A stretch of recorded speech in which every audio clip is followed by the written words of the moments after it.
Hello, here's Grandma Lois again. Miss Betty Shan always says, well, good morning, good afternoon. Well, I'm saying good morning. This is a good day today. I got my coffee. I was down at the Y walking this morning and I met a young man by the name of Riley. And he had a book in his hand and he was reading it. It looked like a Bible. So I stopped and I said, are you reading the Bible? He said, yes, I am. Anyway, come to find out, he's going to be studying to go in the ministry. My husband talked to him too, number 3 did. And he's a fine young man. And I asked him if he would like to give his testimony sometime so all y'all could hear what's in his life. And he said he would certainly think about it. So we'll see what happens.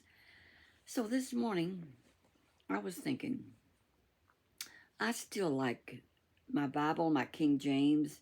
And I found out, which I think I had one time, the King James Version, and it's got a verse and a prayer and stuff you can share in your heart and with your friends.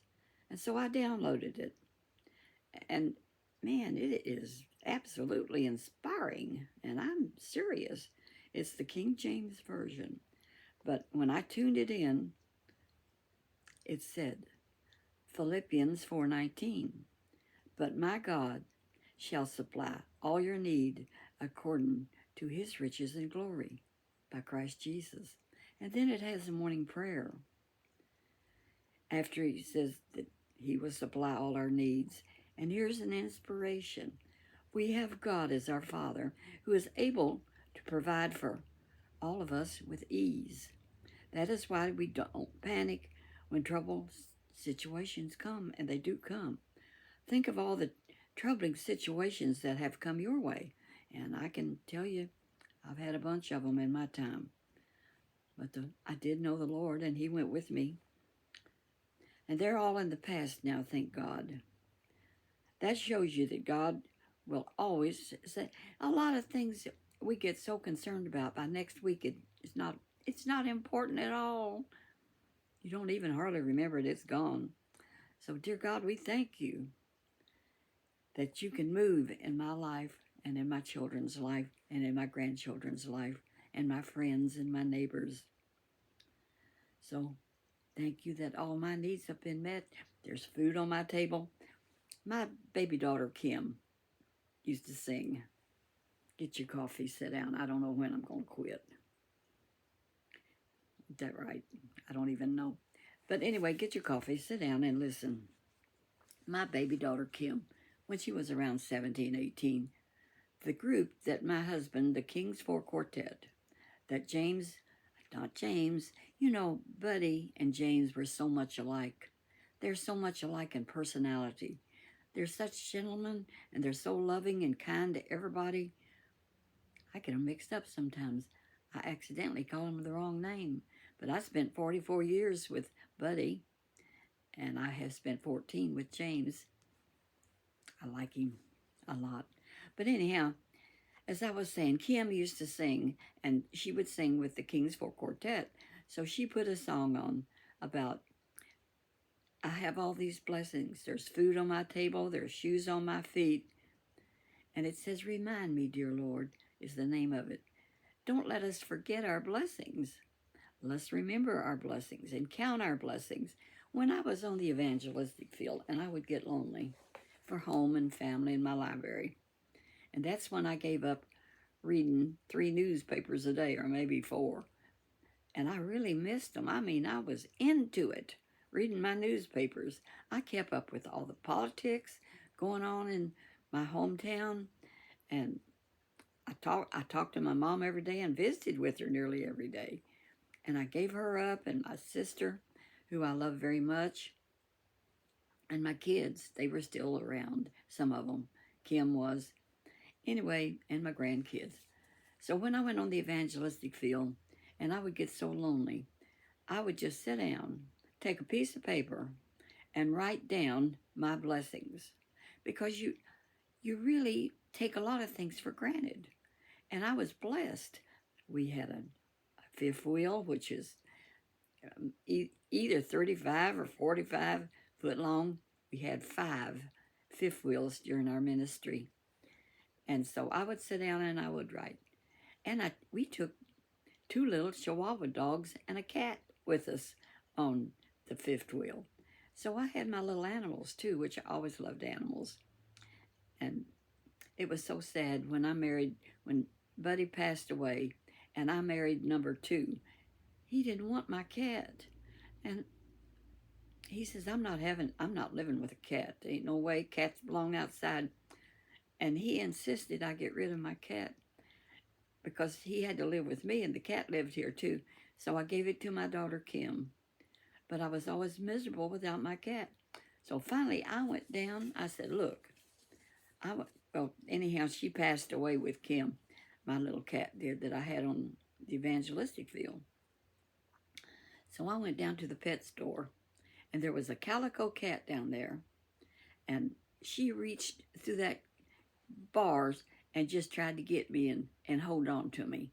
I said, I'll take that one. And I took her, and I named her Calico. And I told him I'm having a cat. So Calico lived with me till she was 17 years old. And I missed her when she went away, but I was catless for a while. But I'm not catless now. And I'll tell you what, that little old Tom cat, I had another toy out by my door this morning when I got up. He had brought it to the door. He follows me around just like a 2-year-old. What are we going to do next? What are we going to do next? And then he runs our house, where I live on Slate Run with James, goes around and around. You can go through the kitchen to the living room. You can come back, and he gets to running, and there's a hallway there. And he runs like 90 miles an hour up down that hallway. He's the cutest thing. I just love cats. Dogs are a lot more trouble, but I love them too. And my granddaughter, Melissa, who I am so close with, she lives out Corden. And anyway, her son was in college up around Indianapolis, Indiana, and he's dropping out and he's coming home to Mama. I think he's about 20 now. And when he was rooming with another guy, and he told his mom, he said, you know what? I got a dog. And they told us that the pound couldn't take it for right at this time, that they couldn't take any more for maybe at least 2 weeks. And we can't keep this dog.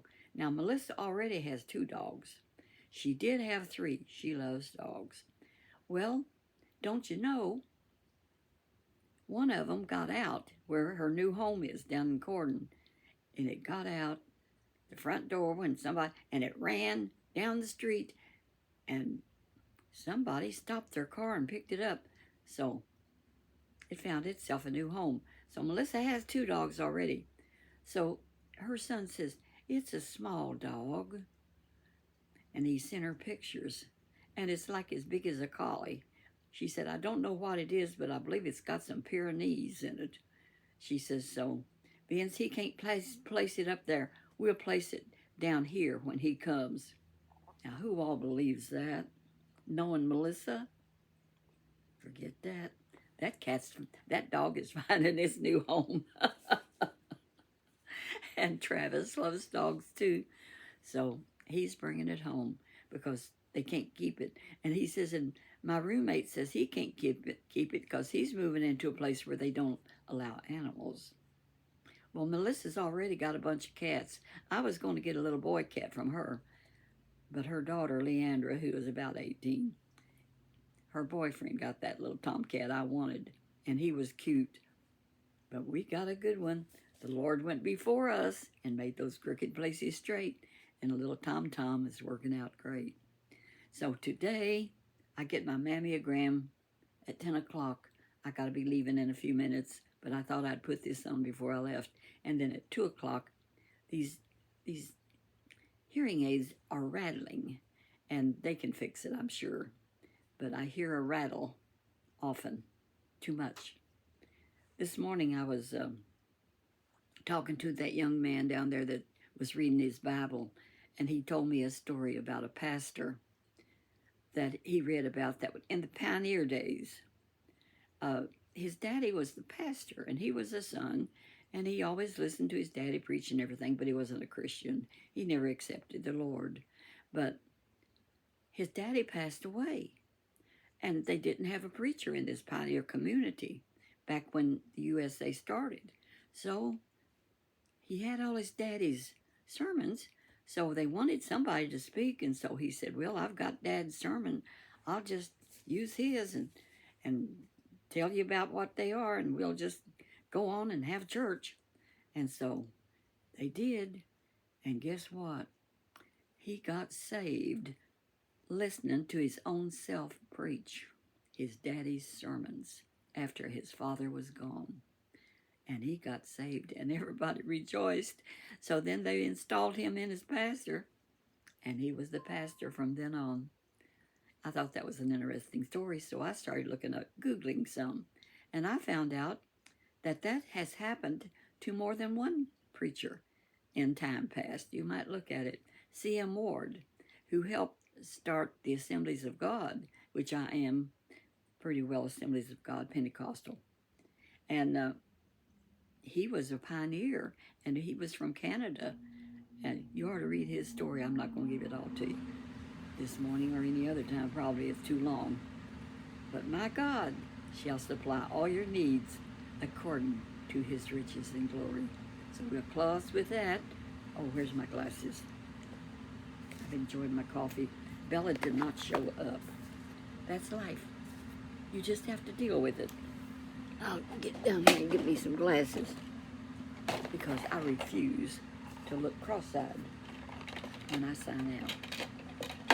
I know all you don't watch all of it, but that's okay. I love you anyway. These are cute. There.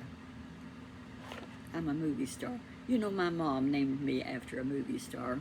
My full name is Lois Clarine Rice Blair. Well, Baird is in there too. Lois Clarine Baird. No, Lois Clarine Ayers. That was my family name. And that's Denny's last name, my brother, and Norman.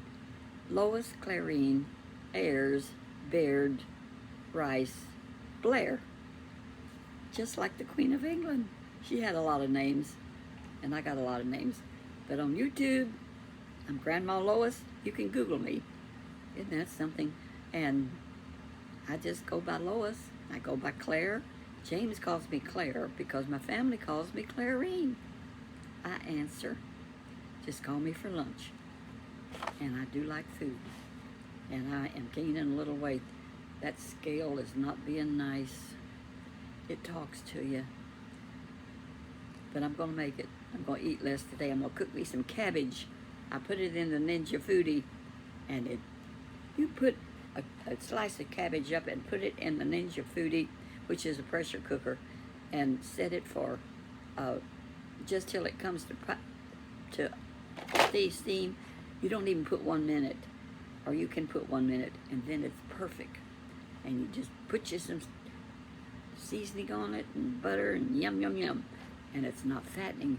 And I put a little, I buy them crab legs, the phony crab meat, and I put that with that cabbage, and it's just really tasty. And I can lose weight again. I got to get back down to 155. And I got to work on it. God bless you. Walk that walk where Jesus would be pleased with you. Been fun today.